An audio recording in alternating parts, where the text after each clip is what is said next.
Hi everyone, hope you're doing well from whatever you're watching this channel, depending on your time zone. Now, there is a statement that was shared by Kapsalita Member of Parliament Oscar Sudi, which I see is now trending on social media. Sudi was trying to address the issue of 2027 general election, and he was speaking to Rigathi Gachagua and his team, that means the opposition side. Now, this is what he's saying, that he wants to assure Gachagua and his team watawanyorosha asubuhi na mapema, that they are going to fill their vote. Kura watajaza. They will go around the country asking for votes.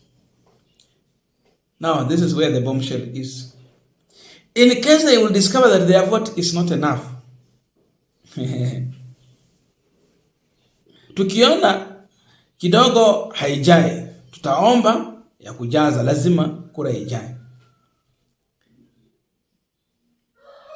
Where will they get this vote to make it feel to where they want? You've gone across the country, you asked for the vote. The voting has happened. Then you have discovered that your votes were not enough. Where is this place that Sudi is saying that they will go back and request for more votes to fill? That it is a must. It is mandatory. They have to fill their votes. This is a statement from William Samuel Ruto's close ally, people we refer to as deep state, the kitchen cabinet of the president. Mimi nataka niwahakikishie wewe Samenya na wewe kwa Munyoro, Mr. Dorgas, tutawanyorosha asubuhi na mapema ndio muende ICU. Sasa wacha hiyo mnavia na kura tutajaza.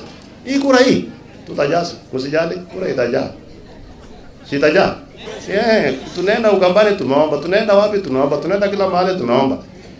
Wale watatupigia na tukiona kidogo ai tunaomba ya kujaza, yani lazima ijae. Lazima kura ijae. So msijisumbue, nyinyi muombe kura na mtembe na mfanye kazi. Jengeni hata toilet. Jengeni hata kitu hapo, mko na slogan ya kutembea na.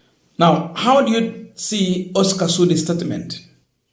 Was it just a slip of the tongue, or Sudi had an intention with a specific audience to address?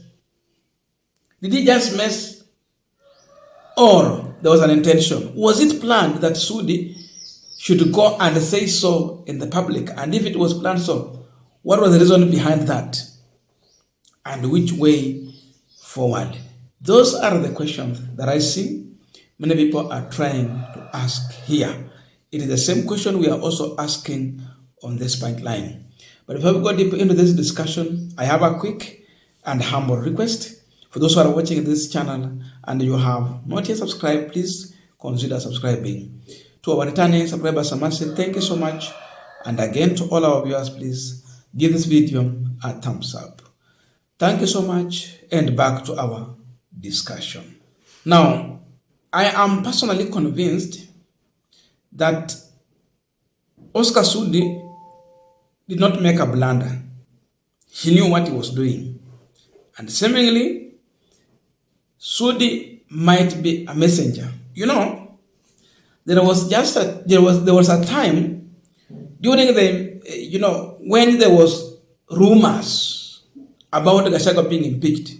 Sudi came out and gave us the timeline of Gachagua's impeachment. It happened very timely, as he had put it. That means it's a person with inside information, the deep state information, where they're planning and cooking everything before they serve it to the main table. When you want to prepare from the main kitchen, he had first-hand information, and seemingly he might have been part of the planning of Gachagua's impeachment.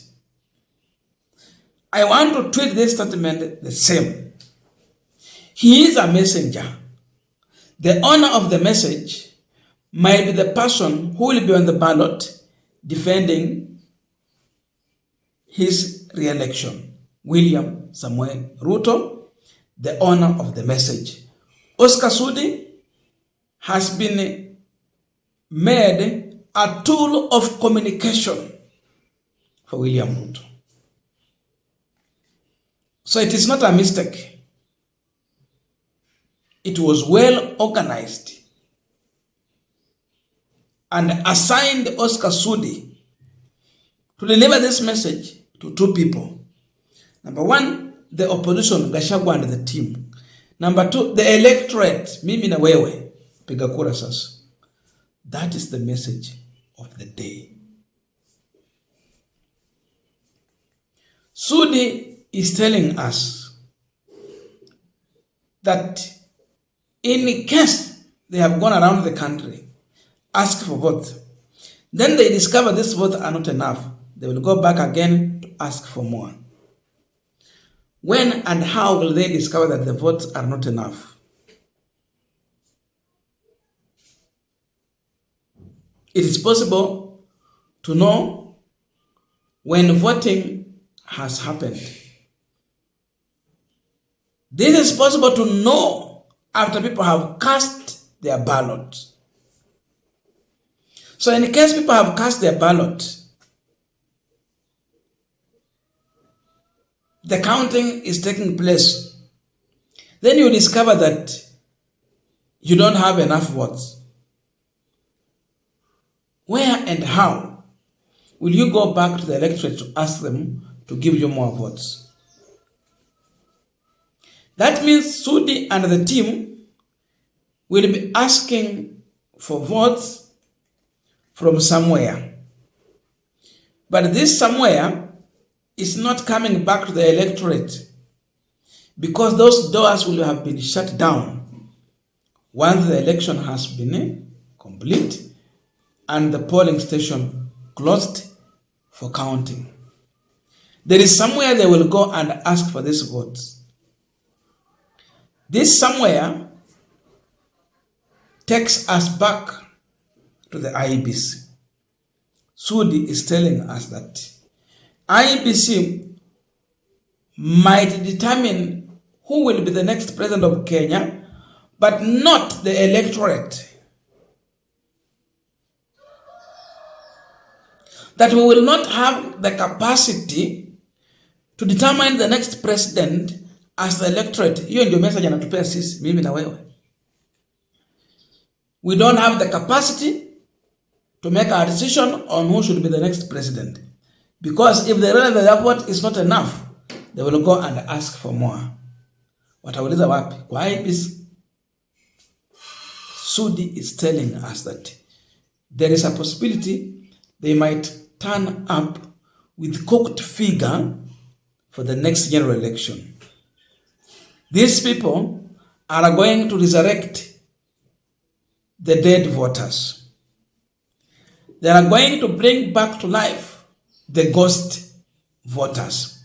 People who died, but they were not moved from the register. People who do not exist, but they are in the register. Registration, polling station that does not exist, but there is in the register.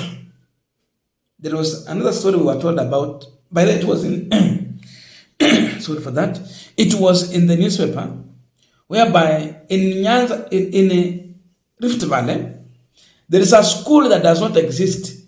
The only thing that we see is a land, then a gate with the name of the school. But there is capitation for that school. There is a polling station for that school.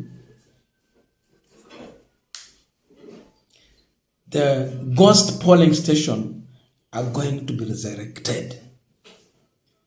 Dead voters are going to vote. We were told about giving people IDs without the vetting process in our boundaries.